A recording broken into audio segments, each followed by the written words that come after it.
चना करीब पूरा नुकसान है। अभी उसमें पानी भरा है 2 फीट ऊपर, तो नुकसान है। वो 1 फुट पानी भरा है तो कहाँ निकल पाएगी उसमें कुछ, ना तो इसे काटने बीनने लायक है ना कुछ करने लायक है।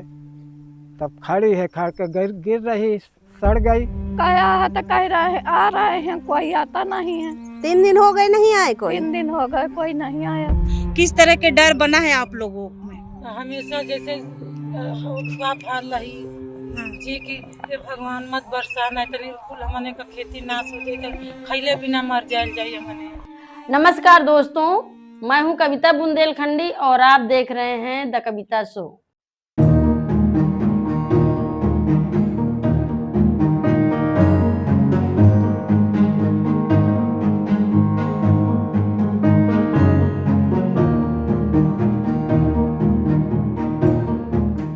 दोस्तों, पिछले हफ्ते मौसम में बड़ा बदलाव आया। तपती गर्मी के बीच बेमौसम बारिश ने लोगों को राहत दी। शहरों में लोगों की सुकून महसूस हुआ। ऐसे लगा जैसे गर्मी कुछ दिनों के लिए थम सी गई है।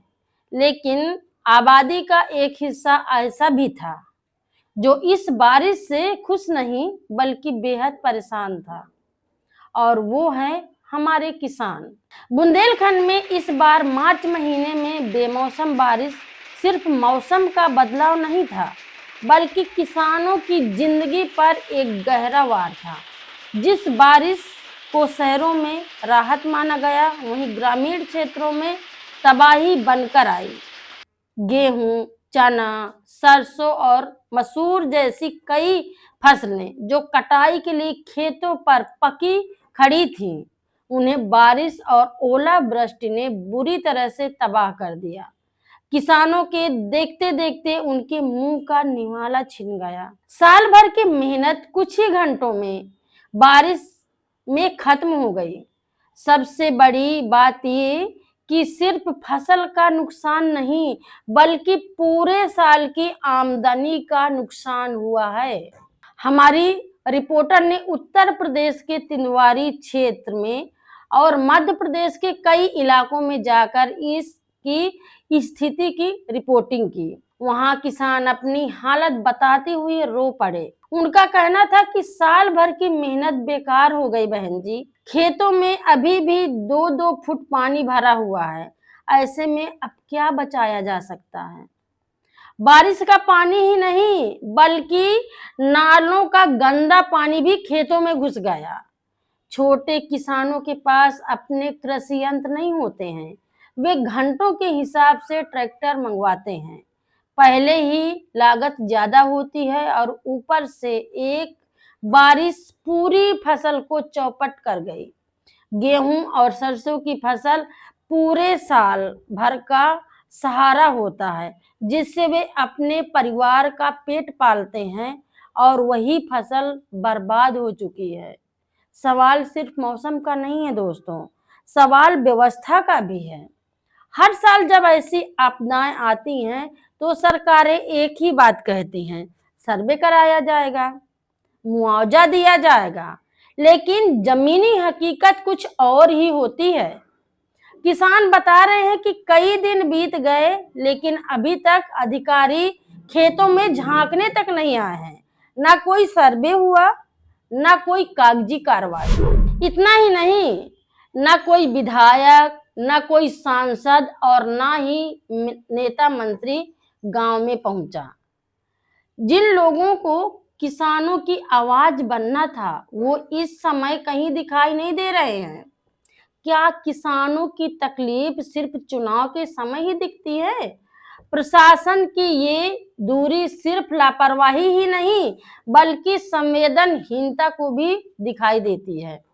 किसानों के मुद्दे उठाने वाले नेता बलराम तिवारी का कहना है, जो ओलावृष्टि और अतिवृष्टि से जो बेमौसम बरसात हुई है, इससे हमारी फसलों का बहुत भारी नुकसान हुआ है। कहीं कहीं पर 50% के ऊपर नुकसान पहुंच गया है। जैसे हमारा बबेरू क्षेत्र का कमासिन पड़ता है, सदर तहसील का हमारा बेंदा और अमलीकौर क्षेत्र पड़ता है, और पैलानी तहसील का जसपुरा क्षेत्र के कई दर्जन गांव प्रभावित हुए हैं। इस बार बुंदेलखंड में हुई बारिश और ओलावृष्टि से लगभग 50% की फसलें बर्बाद हुई हैं। दोस्तों, बुंदेलखंड पहले से ही पानी की कमी, सूखे और पलायन की मार झेलता आया है। यहाँ का किसान हर सीजन एक जुआ खेलता है। कभी बारिश नहीं होती और जब होती है तो इतनी ज्यादा होती है कि सब कुछ बहाकर ले जाती है या सूखा ही पड़ जाता है। ऐसे में सरकार और प्रशासन की जिम्मेदारी और भी बढ़ जाती है। 2023 के एनसीआरबी के आंकड़ों के अनुसार उत्तर प्रदेश में 321 किसानों ने आत्महत्या की है। वहीं 2025 में कई वर्षों के सूखे के बाद बुंदेलखंड में बारिश 200% तक बढ़ गई, जिससे खरीफ की फसलें पूरी तरह से बर्बाद हो गई हैं। खेतों में पानी भर गया और तिल, मूंग और उड़द जैसी फसलें खराब हो गई थी। दोस्तों, इससे पहले 2016 में भीषण सूखे के दौरान हालात इतने खराब हो गए थे कि एक रिपोर्टर ने संपर्क क्रांति महाकौशल ट्रेन को सूखा एक्सप्रेस तक कह दिया था, क्योंकि हर दिन बड़ी संख्या में यहाँ से लोग रोजगार की तलाश में पलायन करने के लिए दिल्ली, बंबई जा रहे थे। दोस्तों, बुंदेलखंड का यह इलाका लगातार आपदाओं, कभी सूखा तो कभी अनियमित बारिश से जूझ रहा है। ऐसे में बिना सरकारी मदद के यहाँ के किसानों के लिए इस नुकसान से उबरना लगभग नामुमकिन है। उनके सामने सबसे बड़ा सवाल यही है, वे क्या खाएंगे, कहाँ रहेंगे और अपने परिवार का गुजारा कैसे करेंगे। जरूरत सिर्फ मुआवजे की नहीं है, बल्कि जवाबदेही की भी है। जरूरत है कि अधिकारी तुरंत खेतों में जाएं, नुकसान का सही आकलन करें और बिना किसी देरी के राहत पहुंचाएं। और उससे भी ज्यादा जरूरी है कि हमारे चुने हुए प्रतिनिधि, विधायक और सांसद गांव में जाएं, किसानों से मिलें और उनकी बात सुनें। तो दोस्तों, ये नेता, मंत्री और विधायक की असली परीक्षा होती है। जब हमारे रिपोर्टर फील्ड में रिपोर्टिंग करने के लिए जाते हैं तो गांव के लोग कहते हैं, और आप जा करके हमारे खबर लहरिया चैनल में लोगों के इंटरव्यू को भी सुनिए। लोगों ने कहा है कि अभी तक हमारे गांव में न कोई विधायक आया है, न सांसद, न मंत्री। आए दिन सूट बूट पहन करके कोई धार्मिक कार्यक्रम के लिए ऐसे यही नेता, यही विधायक, यही सांसद ऐसे पहुंच जाते हैं और गिद्धों की तरह इनके साथ में जो इनके चेले चपेटे जाते हैं वोट मांगने के लिए, प्रचार करने के लिए।